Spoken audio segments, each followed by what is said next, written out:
Baik, kita mulai ya masuk ke huruf hijaiyah.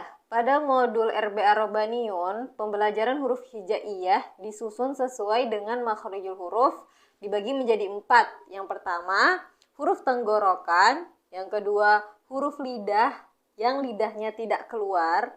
Kemudian yang ketiga, huruf lidah dengan lidah keluar.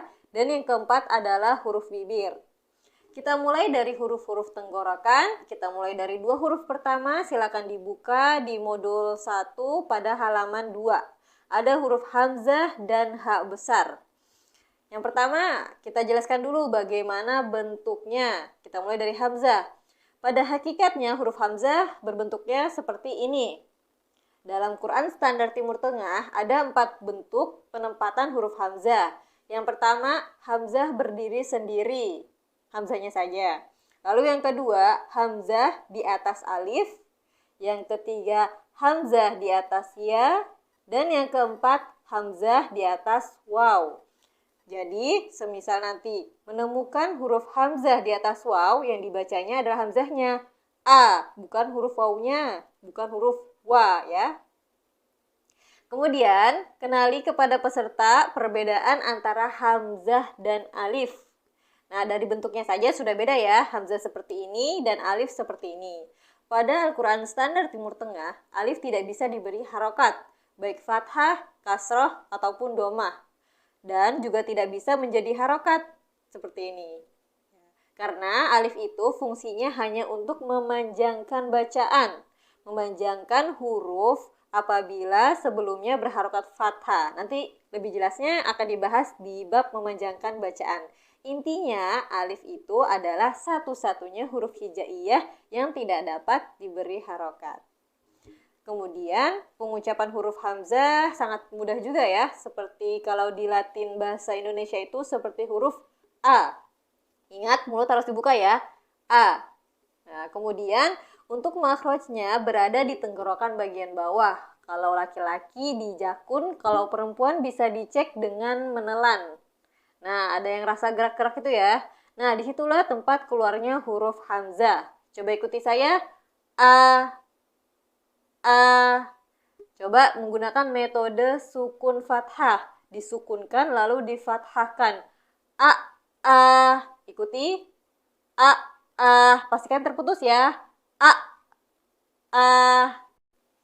Nah, ada sedikit tips untuk pengucapan huruf hamzah. Pada beberapa peserta, pengucapan hamzahnya itu terkadang masuk ke hidung atau kayak bindeng, kayak gitu. Nah, suaranya nih misalnya kayak gini nih. Jadi agak rancu ya, antara hamzah tidak, ain pun tidak, kayak gitu. Baik, kita latih dengan 2 kondisi. Yang pertama, hidung tidak ditutup, dan yang kedua, hidung ditutup. Misal nih ya, suara berubah ya, atau bahkan suara hilang, itu bisa dipastikan suaranya keluarnya ada sedikit ke hidung, kayak gitu. Sedangkan yang betul, suara tidak berubah, baik ditutup ataupun tidak hidung kita. Saya ulangi, a, tidak ada perbedaan ya. Ketika tidak ada perbedaan, justru itu adalah benar. Lanjut ke huruf H besar. Ya, huruf H besar ada 2 bentuknya ya, H besar biasa dan ada H domir. Makhrajnya sama seperti huruf hamzah, ada di tenggorokan bawah.